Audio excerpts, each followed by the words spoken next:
Hello, this is Pete Birchler from StockMarketAlchemy.com. Today is July 18th, and I wanted to cover a multi-time frame analysis setup here in the S&P 500. If you followed any of the recent posts or videos, I believe the market is close to a potential turning point here, pattern completion, possibly setting up for a failed breakout on this attempt to move to new highs above this May high. So first off, we've seen today the S&P 500 poke above this May high by a couple points. So a very small move above that high. On failed breakouts, the high is typically not exceeded substantially. A lot of times it's within a range of 1% or so. And in a low volatility environment like this, it could even be a little bit less than that if it's truly going to be a failed breakout. Many times the market will only be able to push above there for a few days or even just one day prior to falling back below the old high.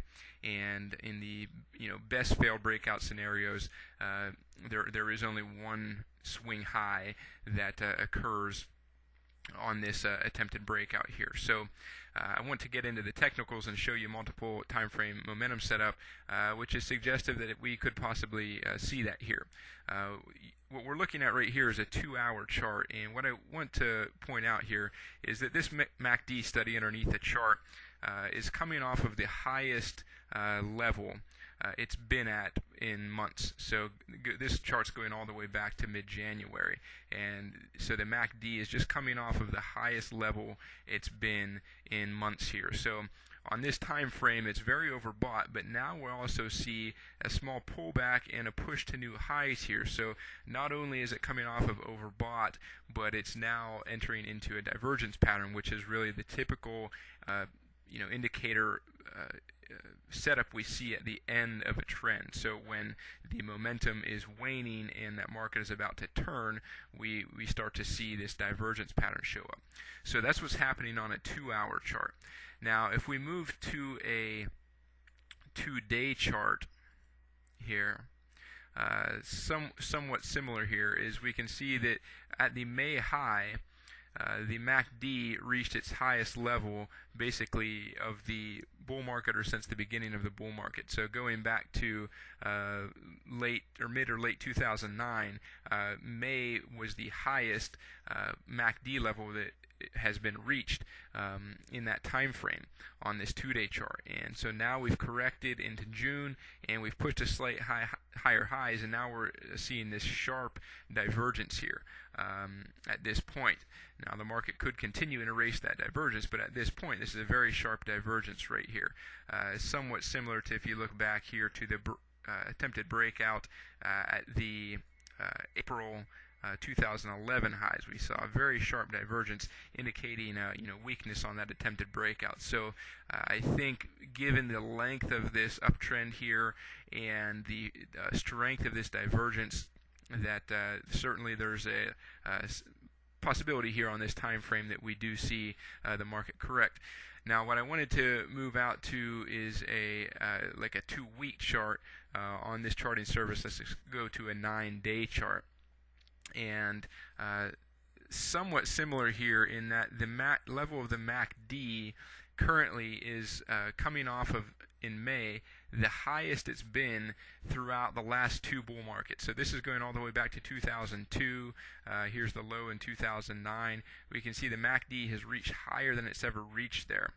It's as high as it was back in 1999 and 1998 as the tech bubble bull market was starting to get into its final stages there.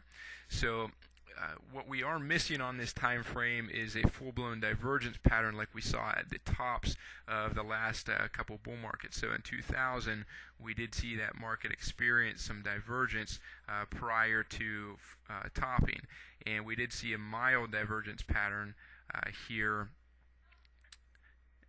at the 2007 high between July and October as that market topped out. So we're not really seeing that full-blown divergence pattern here, but if there is a very tiny divergence if you just look at the May high versus the current July high. The MACD is at a very slight divergence. So it's possible, I think, that we see the market turn here, or maybe possible that we see a correction and then another attempt to break out, and that one fails. But in any case, we're looking at a 2-hour overbought with divergence. We're looking at a 2-day overbought with sharp divergence. We're looking at a 2-week extremely overbought with maybe some mild divergence. And then I also did want to show the monthly chart. And in this case, we are overbought, but we don't have any divergence on the pattern yet. So we can see the MACD is as high as it was in 1998, back at these levels here, but there is no divergence pattern. We did see a mild divergence pattern show up at the tech bubble high. That was a very extended bull market. We didn't really see a divergence pattern occur in the 2007 high. So I don't think it's something where we necessarily have to see divergence show up on this time frame, but I think just looking at the chart compared to the recent bull markets, we could see that this should qualify as an overbought market. Now, the one other thing I did want to show here is just to understand the strength of the move we've seen here compared to prior moves. If we just take if we project down from the highs here back to the beginning of the bull market, we can see that the size of this bull market has been much larger and much faster than the 2002 to 2007 bull market. And if we project it down from the highs here in the S&P 500 from the 2000 highs, we can see that this bull market has actually progressed at roughly the same rate as it did from 1995 to 2000 when that bull market peaked. And in this case, the market, if we use that line from 1995 to 2000, the prices kind of hovered around that line, whereas in this case, prices have spent most of their time, above that line. So this has been a very strong bull market, and I think that the purpose of showing this is to understand that if we are getting to a time frame where we're looking at topping here, certainly this market has advanced to the extent that you would expect there to be possibility of a significantly overbought market. And the market has run at a very fast pace. It's gained a lot of price in not a lot of time compared to some historical bull markets. So just wanted to point that out here.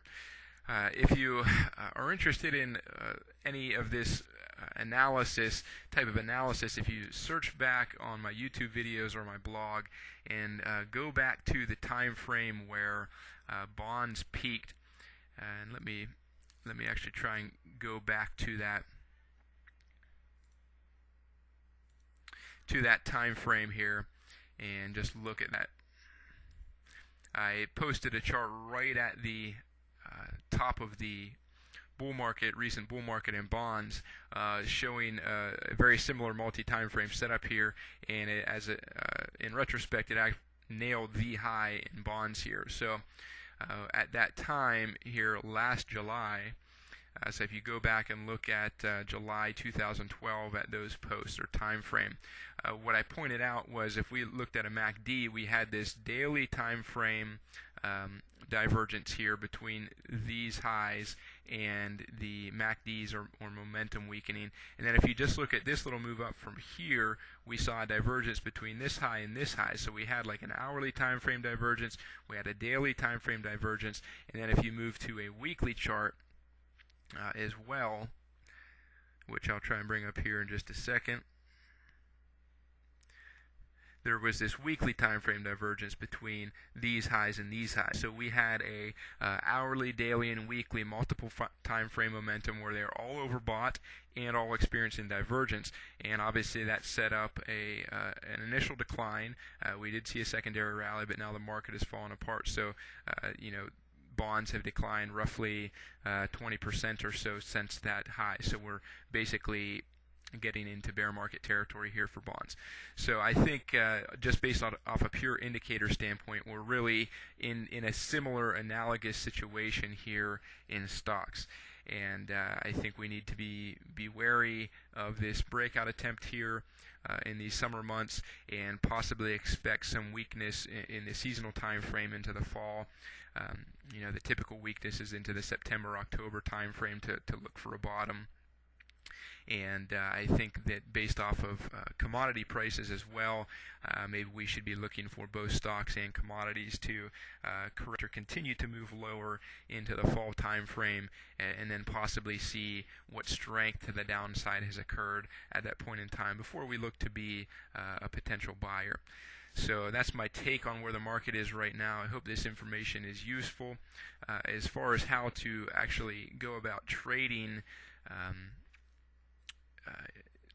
this market right now, let me offer one suggestion here. Relatively simplistic. But once you see the divergence pattern develop on these indicators, that is not good enough for trading. You need to have something that actually gives you an indication to go ahead and enter the trade. So let me move us back here to the May high, and we saw the MACD get overbought. Then we saw this divergence pattern. The trigger I like to use to actually enter the trade is actually wait for this MACD line, so the light blue line in this case, to actually cross down below zero. So you could think of this as like, above zero is bullish and below zero is bearish. And so when we actually see it cross down into bearish territory after a divergence pattern, that's your initial indication that the momentum has shifted to the downside. And then what you need to have a method to do is have a method to either take partial profits. A very simple way is to take half of your profits at a 1-to-1 ratio of your risk to reward, and then use some type of a trailing stop mechanism in order to hopefully get larger gains on that trade. That is a simple way to do it. Or you can simply just exit the trade in one position and move your stop down as the market breaks to new lows. And if we experience a trending type of environment, kind of like you see on these moves here, where you can move the stop up above swing lows until one of those swing lows is broken, in a trending environment, that will be a very effective stop strategy here, stop movement strategy. So in this case, what would we be looking for? Well, we'd be looking for this market after this divergence pattern for this MACD line to come down and cross below zero. How long will that take? Maybe a couple more days. To do that, if we see a strong reversal and then a gap down, it's possible we see that just within a day or so. But that's the type of pattern I would be looking for to initiate a short position, with the understanding that the market may have to burn off a little more time here, or maybe even form a more classic divergence on the daily chart pattern before being ready to turn down. But as far as the expected reversal area, I showed this recently on the blog, and I'll zoom out here. This red box here is where I would expect the reversal to occur if we are seeing a pattern completing here. So if it doesn't reverse right after this breakout, what I think we might see is a small pullback, maybe lasting a couple of days to a week or so, and then another attempt to push to new highs. It either does break out or slightly fails, and that is a time where we could be looking to short the market too if we do see a mild pullback and another rally. But I would suggest, if one is looking to short the market here, that you be willing to short on the next signal that occurs, and if that gets stopped out, be willing to then short again on the next one. If that next one fails, then I think we might have a problem as far as this general hypothesis of this pattern developing here being really valid. So that is my suggestion, is be willing to short both this signal and a potential next signal if there is a stop out on these shorter 1 hour, 2 hour time frames. Okay, so that's all for this update. Have a great day, and all the best to your trading.